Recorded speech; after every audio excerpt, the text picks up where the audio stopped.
Video like کر کے آگے شیئر ضرور کر دینا۔ ہندوستان کا قیامت تک کے لیے بادشاہ تو ہمارا خواجہ ہے۔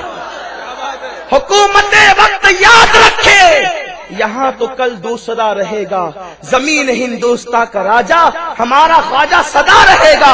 ارے میرے دوست نے جس کو بنا دیا وہ 5 سال کی آٹو کی بھیک پر بادشاہ نہیں بنتا، میرے دوست نے عطا کیا ہے تو قیامت تک کے لیے بادشاہ بنا دیا ہے۔ اسی لیے تو ایک انگریز مفکر لکھتا ہے کہ ہندوستان میں ایک قبر کو میں پورے ملک پر حکومت کرتے دیکھ رہا ہوں۔ پوچھا گیا وہ قبر کس کی ہے تو کہا کہ وہ معین الدین غریب نواز کی قبر ہے جو اہل ہند کے دل پر حکومت کر رہی ہے۔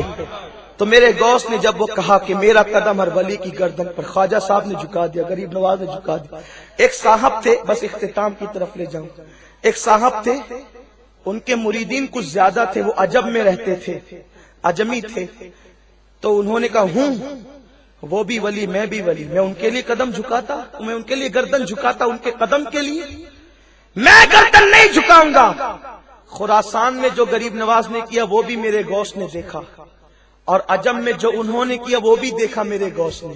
جب انہوں نے کہا کہ میں کیوں کر گردن جھکاؤں ان کے لیے، فوراً میرے غوث کی زبان سے جملے نکلے کہ جس کی گردن پر میرا قدم نہیں اس کی گردن پر سور کا قدم ہوگا، خنزیر کا قدم ہوگا اس کی گردن پہ۔ غوث نے کہہ دیا، سرکار غوث العظم نے کہہ دیا، ولایت ان کی چھن گئی۔ ولایت چھننے کے بعد پھر یہ ہوا کہ اللہ اکبر، وہ 500 مریدین کو لے کر حج کے لیے نکلے۔ جب حج کے لیے نکلے 500 مریدین آگے پیچھے ہیں، لیکن چونکہ اب فیضان نظر ساتھ نہیں، اب ولایت نہیں، چھن گئی، پتہ بھی نہیں چلا۔ غوث پاک سے عداوت جو کر لی، غوث پاک سے دشمنی جو کر لی، اللہ اکبر، جو غوث پاک سے دشمنی کرے گا قیامت تک پنپ نہیں سکے گا، بلکہ قبر میں بھی چین سے سو نہیں سکے گا۔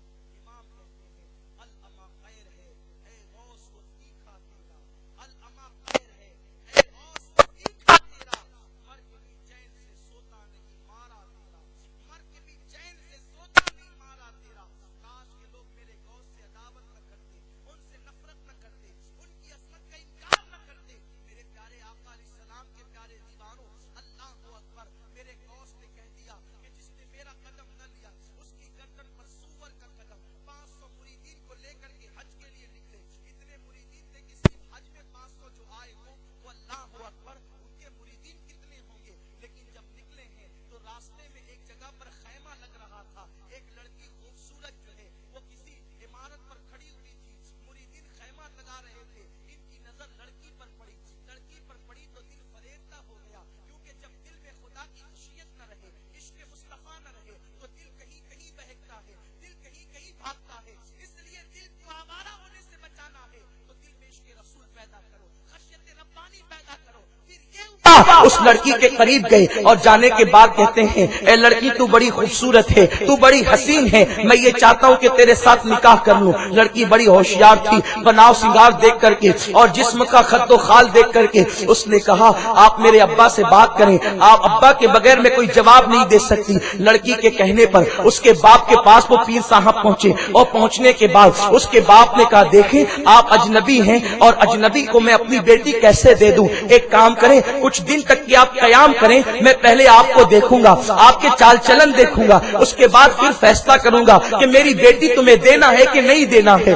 اللہ اکبر، پھر یہ انہوں نے کیا کہ انہوں نے مریدین میں اعلان کر دیا اب میں حج کو نہیں جاؤں گا، اس لیے کہ میرا دل کسی پر آ گیا ہے، میں حج کو نہیں جاؤں گا۔ اللہ اکبر، ساری داستان لوگوں کو پتا چل گئی، 498 مرید یہ کہہ کر فرار ہو گئے کہ ہمارا پیر تو بگڑ گیا، اب اس کے پیچھے رہ کر کے فائدہ کیا ہے۔ میرے پیارے آقا علیہ السلام کے پیارے دیوانوں، پھر یہ ہوا 2 پکے مرید تھے، سچے مرید تھے، پیر کے بگڑنے کے بعد بھی وہ پیچھے پیچھے لگے رہے، چھپ چھپ کر دیکھتے رہے۔ جب اس کے باپ نے کہا کہ یہاں رکو، وہ رک گئے، حج کا ارادہ ملتوی کر دیا، حج چھوڑ دیا۔ دیکھو کسی کی بددعا، خاص طور پہ ولیوں کی بددعا کس طریقے سے کہے ہوتی ہے کہ حج کو جانے رک گئے، ایک لڑکی کے لیے رک گئے، اور اس کے بعد وہ لڑکی جب اس کے گھر قیام کیا تو لڑکی نے کہا میرا محبوب مشغلہ ہے کہ میں سور چرانے کے لیے جاتی ہوں، مجھے اس سے بڑی محبت ہے، اگر آپ چاہیں تو چلیں۔ انہوں نے کہا تمہارے بغیر میں کیسے رہوں گا، اور اس کے ساتھ ساتھ سور چرانے کے لیے چلے گئے۔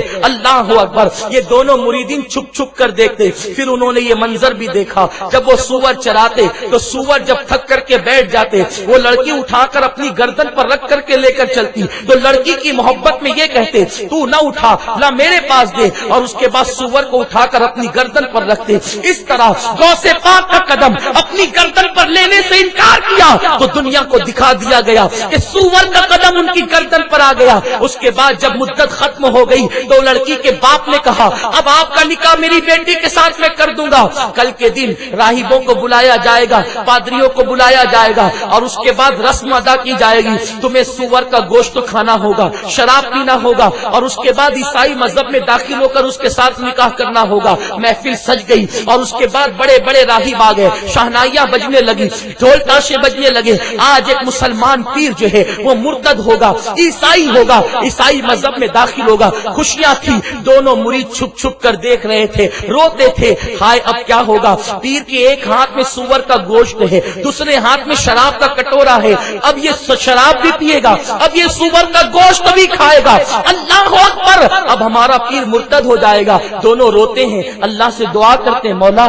اس کے لیے رحم فرما، اس پر رحم فرما۔ پھر دونوں گفتگو کرتے ہیں پیر کو زوال آیا کیسے، آخر یہ اتنا ذلیل ہوا کیسے، تو دونوں نے گفتگو کے بعد یہ نتیجہ نکالا کہ جس دن سے غوث پاک کا قدم اپنی گردن پر لینے سے انکار کیا ہے، اس دن سے اس کو زوال آیا اور یہ بگڑتا چلا گیا، اس کے حالات بگڑتے چلے گئے۔ یاد رکھیں ولی کی دشمنی اور گستاخی کے بعد انسان کو گناہ کر کے اپنا جرم بھی یاد نہیں آتا، وہ بھٹکتا رہتا ہے، وہ پریشان رہتا ہے۔ اللہ اکبر، جب دونوں مریدین نتیجے پر پہنچے غوث پاک کا قدم لینے سے انکار کیا، اس لیے سور کا قدم آ گیا۔ وہیں سے دونوں نے ہاتھ جوڑ کر کہا یا غوث الثقلین، کریم ابن کریم ہو، سخی ابن سخی ہو، ہم آپ سے عرض کرتے ہیں ہمارے پیر کی خطا کو معاف کر دو، آج اس کا ایمان بچا لو۔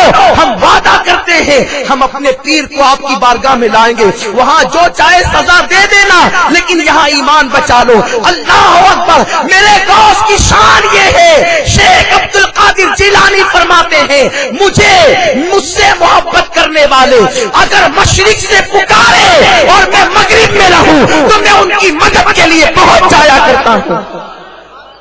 یہ شان ہے غوث۔ آپ کہیں گے یہ کہاں سے آپ لائے کہ مشرق سے مغرب میں پلک کے جھپکتے پہنچ جاتے؟ ہم کہتے ہیں قرآن سے لائے۔ آپ بمبئی میں رہتے ہیں، گھاٹ کوپر میں رہتے ہیں، کس گلی میں آپ کا مکان ہے یہ غوث پاک کو کیا پتا؟ آپ نے ایڈریس تو بھیجنا نہیں ہے کہ غوث پاک اس محلے میں اس نمبر گھر میں آپ آ کر ہماری مدد کریں، لیکن یہ غوث ہم نے قرآن سے سنا ہے، قرآن سے سیکھا ہے۔ قرآن پر جب نظر ہوتی ہے تو سارے اسرار کھلتے چلے جاتے ہیں، اور ولیوں کے غلاموں پر یہ اسرار کھلتے ہیں۔